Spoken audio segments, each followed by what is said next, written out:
Convidamos o senhor Rogério Markiewicz, da Abravi, para a sua apresentação.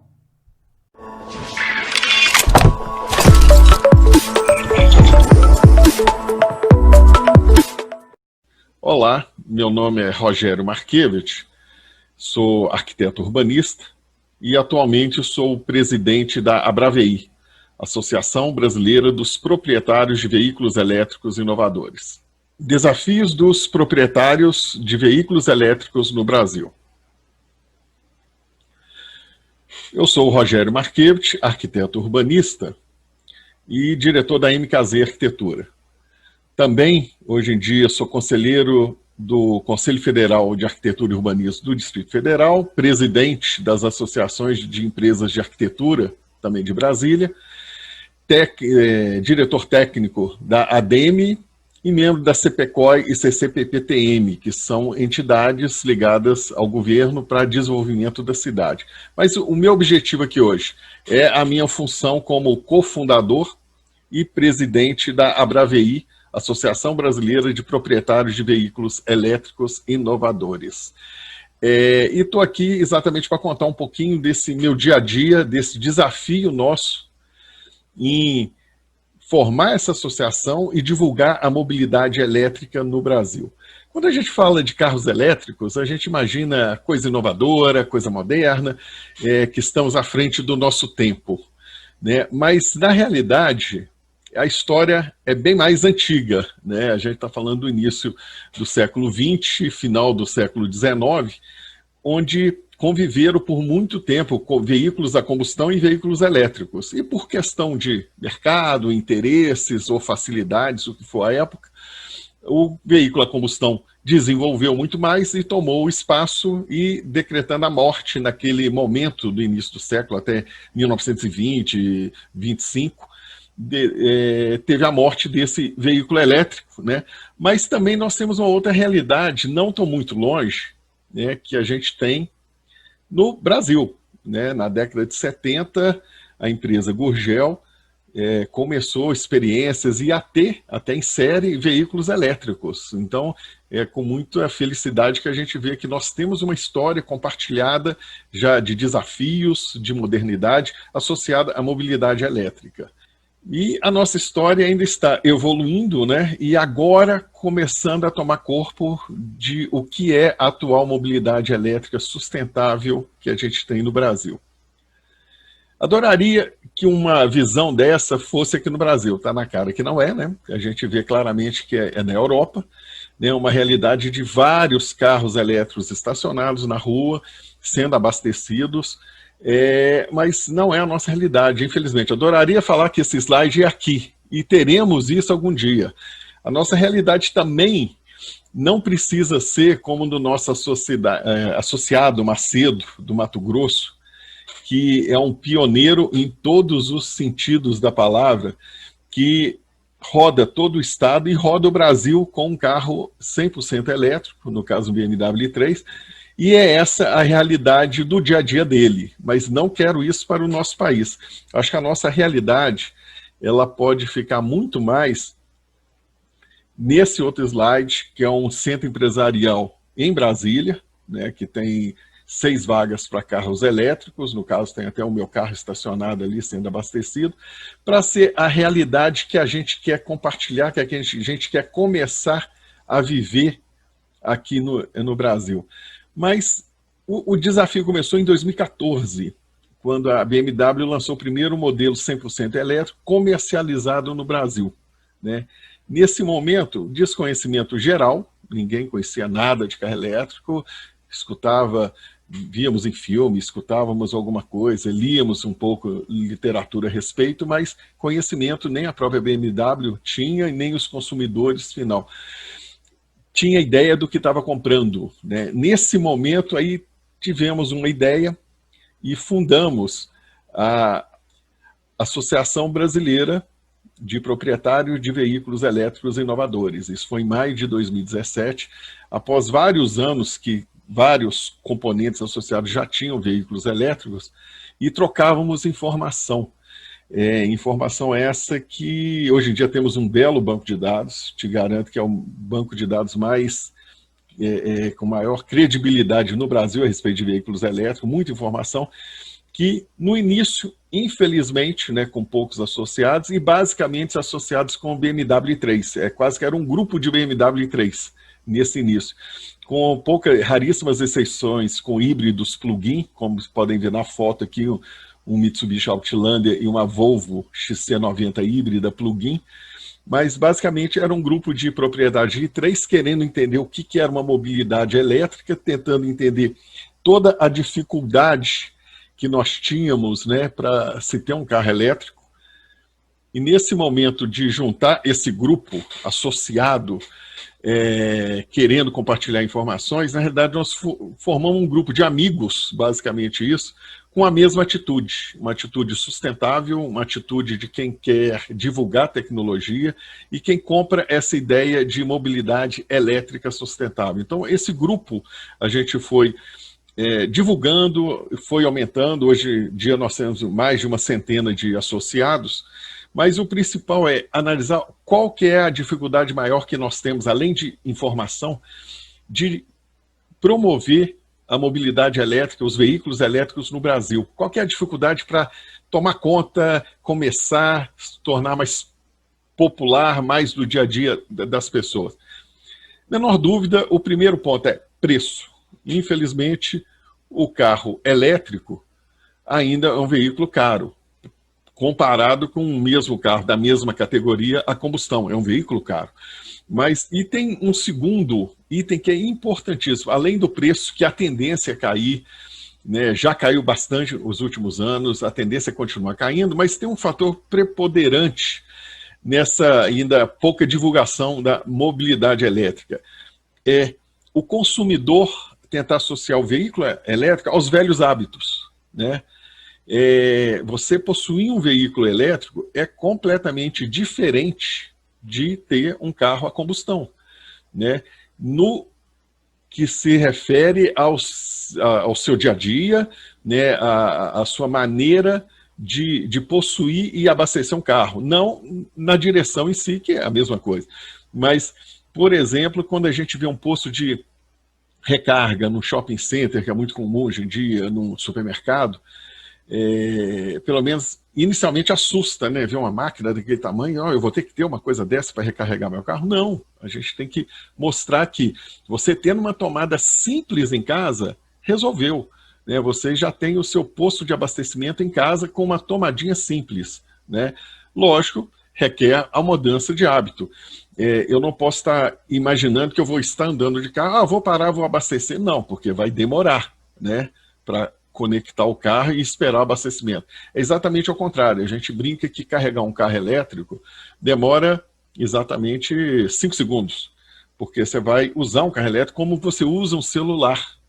Você vai chegar em casa, plugar na tomada, com o seu carregador que já vem no próprio carro, né, um carregador portátil, pluga na tomada, deixa a noite recarregando, como se fosse um celular. Então essa mudança de hábito que a gente tem que mostrar que ela é saudável e é muito mais simples o nosso dia a dia a partir daí. Então, estatísticas que nós temos, mais de 90% das cargas em veículos elétricos é uma carga doméstica, é feita em casa.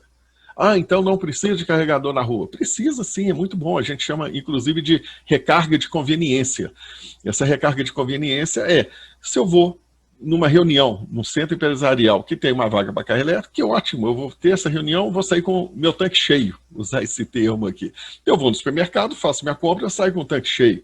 Vou ao cinema, saio com... É sensacional, é muito bom, muito prático no dia a dia. Agora, além disso, numa emergência, eu vou ter que ir no aeroporto, a distância é grande, eu vou ter que dar uma carga em algum lugar, uma carga mais rápida. Eu dou uma parada, dou uma carga e continuo. Então, é uma carga de conveniência. Isso é muito bom. E essas vagas de conveniência também, a gente sabe que elas são bem saudáveis. É interessante como divulgador, né? Além de uma imagem institucional da empresa que coloca aquele carregador, a gente consegue compartilhar no dia a dia das pessoas que existem carros elétricos. Então, isso é muito bom. Então, para nós que começamos com o BMW 3, que era a única opção de mercado, eu fico muito feliz que, né, de 2014 para 2020, a gente saiu de um único modelo que a gente tinha disponível no mercado para 15 modelos diferentes de 12 marcas diferentes. Então, assim, hoje em dia já temos uma variedade, como eu falei, o preço, infelizmente, ainda está alto, mas está caindo, né? Temos algumas ações de governo para baixar imposto, e a própria produção em escala viabiliza isso também. Mas, independente disso, né, nós passamos de 2014 com uma marca em um único modelo para 12 marcas e 15 modelos diferentes disponíveis no mercado, sendo que uma delas aí é só com importação independente, mas as outras todas com representantes locais. Isso é muito bom, é motivador para a gente ver o crescimento, né, da mobilidade elétrica no Brasil a partir de veículos leves. Lógico, nós somos a favor de ônibus, trem, metrô, Uber, caminhão de lixo, caminhão de entrega, tudo eletrificado. Né, mas vamos resumir hoje a nossa conversa ao veículo leve. E quantos veículos elétricos nós temos no Brasil? Essa é uma estatística da ABRAVEI, a gente acompanha mensalmente isso. Essa última aqui que eu tenho de julho, nós temos 100% elétrico no Brasil, apenas 1.673 veículos. Tá? Isso representa, em relação à frota de veículos leves no Brasil, algo em torno de 0,003%. Isso para mim é igual a zero. Fico triste quando vejo um número desse, né, que é igual a zero, mas ao mesmo tempo fico feliz da gente estar iniciando, tendo a possibilidade de iniciar de uma maneira mais correta, de divulgar a mobilidade elétrica no momento para, olhando lá fora os exemplos que a gente teve, de começar corretamente, evitar os erros que foram feitos lá fora. Então, quando se soma os nossos 1.673 com os veículos híbridos plug-in, que a nossa associação considera como carros elétricos também, os veículos elétricos que tem que recarregar, né, tem que abastecer diretamente de uma tomada externa, nós temos 4.623 veículos. Então, somando veículos elétricos no Brasil leves, nós temos 6.296%. Melhora um pouquinho o nosso zero, né, que vai para 0,001% da frota. Então, temos um desafio grande, um longo caminho a percorrer, mas estamos otimistas que vamos conseguir sim, né? Temos que mobilidade elétrica não tem como de associar de políticas públicas, né? Tem todo o nosso esforço como associação.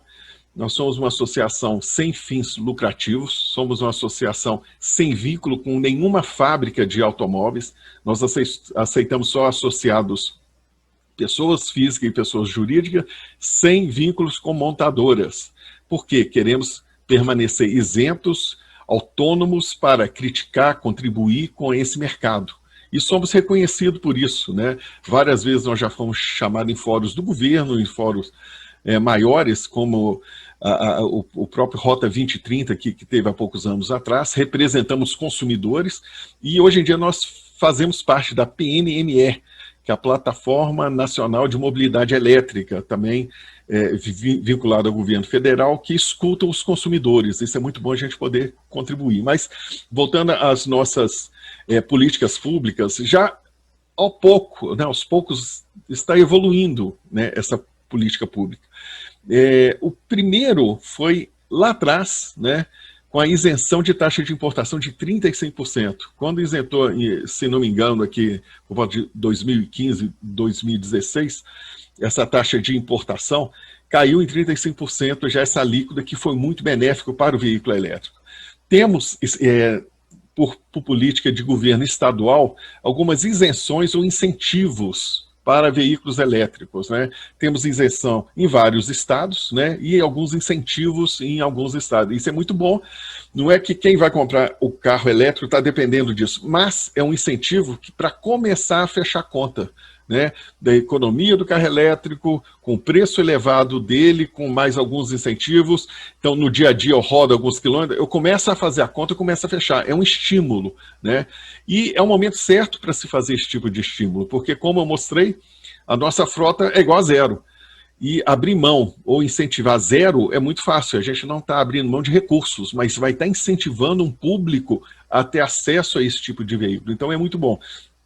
E algumas políticas públicas municipais interessantes, como a isenção do rodízio veicular em São Paulo, que é nada mais justo, porque o rodízio não é pela quantidade de carro pelo engarrafamento, é pela poluição da cidade. Por ser um veículo isento de poluição no dia a dia, realmente nada mais justo de ser isento do rodízio, né? Uma coerência, né, do governo do município de São Paulo. E temos alguns exemplos, tipo estacionamento público em Curitiba, também carro elétrico não paga, né, esse famoso zona azul, faixa azul, dependendo da cidade, é um bom incentivo também. E tem os incentivos municipais de frota de polícia, frota de ônibus, uma série de incentivos para se popularizar e trazer para dentro da administração pública esses veículos, né? Aqui em Brasília, onde eu moro também, nós temos um sistema de car sharing de funcionários públicos com veículos 100% elétricos, então é interessante, com postos de recarga pública por toda a cidade, é bem interessante. E alguns outros, né, que vão surgindo, como a própria ANEEL, que regulamentou há pouco tempo a comercialização, né, e falta ainda acabar de regulamentar, mas autorizou, né, essa comercialização de venda para energia, para carros elétricos, de alguma maneira, não necessariamente a venda final, mas já é uma forma de incentivar um negócio novo, né, uma forma de negócio de começar a negociar energia para recarga de carro elétrico. Então, vai evoluindo, vai se regulamentando, mas já foi o início pela própria ANEEL. O Rota 2030, como eu falei, que diminuiu um pouco o IPI de carros elétricos, que passou de 25% para 7 a 18%, é uma conta meio maluca que tem que se fazer, mas reduziu um pouco, né? A gente queria isentar totalmente, ou zerar, mas conseguimos esses 7 a 18%, dependendo da capacidade do carro, do peso do carro, da eficiência energética do carro, tem uma conta. E algumas legislações urbanísticas específicas, que isso é muito bom, que parte da sociedade civil e parte do próprio governo. Em Brasília, a gente foi pioneiro nisso, é o nosso decreto do Código de Obras, que obriga uma vaga para carro elétrico com recarregador a cada 200 vagas. Então, isso é um incentivo para as novas obras, independente se residencial ou comercial, mas é um grande incentivo, né, esse tipo de legislação. Então, todas as novas obras já saem com vagas para carros elétricos e os incorporadores estão indo além. Quando viram que é um assunto simpático e de fácil entendimento do próprio público, eles estão oferecendo mais do que essa vaga obrigatória. E nós incentivamos até a oferecer, em vez de uma vaga com recarregador para o condomínio inteiro, colocar uma tomadinha para cada vaga. E muitas incorporadoras já estão fazendo isso, que é muito mais útil, uma tomadinha de 20 amperes para cada vaga, né, para um futuro carro elétrico, alguma recarga, do que uma para o prédio inteiro, mas isso está sendo... E São Paulo, recentemente, esse ano, também no caminho de Brasília, tem uma lei municipal agora que exige vaga exclusiva para carro elétrico. Então, são políticas que estão acontecendo, políticas públicas que estão evoluindo, que realmente vão incentivar e vão estar coerentes com essa nossa mentalidade de divulgar a mobilidade sustentável urbana. Tá? E por que essa necessidade de divulgar a mobilidade elétrica urbana? Simplesmente por questão de saúde. Inicia por aí. Eu, como arquiteto urbanista, eu consigo encarar uma comparação. Nós estamos passando hoje em dia exatamente o que as cidades, as metrópoles do final do século XIX e início do século XX passaram, que é problema de saúde pública. Naquela época, as cidades eram infestadas com doenças, principalmente pela mobilidade urbana, que era basicamente tração animal. Então, uma cidade suja, cheia de doenças, com muito mau cheiro, que propaga muita doença. Então, a mobilidade, a combustão do início do século, que foi substituindo essa de tração animal, ela foi muito bem vista para o ambiente urbano. Veio melhorar a qualidade de vida urbana, que é exatamente o que nós estamos passando hoje. Eu fico feliz de comparar e fico feliz de ver que cidades, principalmente na Europa, estão tomando essas atitudes de proibir veículos a combustão no centro urbano, porque é exatamente o que nós estamos passando. As nossas cidades estão doentes. As pessoas adoecem por causa da poluição urbana, além da poluição do ar, a poluição sonora também. Então, quando a gente vê notícias como essas aqui, né, tão maléfica, desculpa, que é a mobilidade a combustão, né, a gente vê a necessidade urgente de mudar. Então, temos exemplos, até quando teve a greve de caminhoneiro, que caiu a poluição de centros urbanos, e agora, com a pandemia, que também com poucos carros na rua caiu a poluição, a gente vê a diferença que é uma cidade limpa, saudável, para uma cidade, né, como a gente estava acostumado a ter, sem ter consciência que estava convivendo com um ambiente doente, né? Então, o principal é a gente ter essa noção que cidades sustentáveis passam obrigatoriamente pela mobilidade elétrica. Não tenho dúvida disso. É uma coisa associada à outra, além de outras atitudes também, né? Transporte público, edifícios inteligentes, casas inteligentes, energia fotovoltaica, que faz muito sentido no nosso país, energias limpas de forma geral, reciclagem de lixo. Nós somos a favor de todas essas ações em conjunto, não isoladamente só o carro elétrico, né? E para finalizar, a gente tem uma ideia que nós temos que aproveitar esse momento no mundo, né? A indústria automotiva está mudando, está migrando para a mobilidade elétrica, não tenho dúvida disso. E o nosso receio são essas notícias que acabam vindo, né? Que as indústrias antigas da Europa estão vindo para a América do Sul. E eles investindo nas indústrias limpas, né, com mobilidade limpa lá, e nós não podemos perder essa oportunidade. O Brasil tem tudo para ser protagonista, no mínimo na América do Sul, temos que estar na frente dos outros países, e temos tudo para ser protagonistas mundiais em função da nossa matriz energética, que é essencialmente limpa, com um desenvolvimento muito grande para energia 100% limpa. Então fica aqui o meu apelo e o meu incentivo, mais que um apelo, o meu incentivo para todos pensarem com muito carinho na mobilidade elétrica e, mais que isso, no desenvolvimento de cidades sustentáveis. E como eu falei, cidades sustentáveis passam obrigatoriamente pela mobilidade elétrica. Ok? Muito obrigado a todos. Agradecemos o senhor Rogério Markiewicz, da ABRAVEI, por sua apresentação.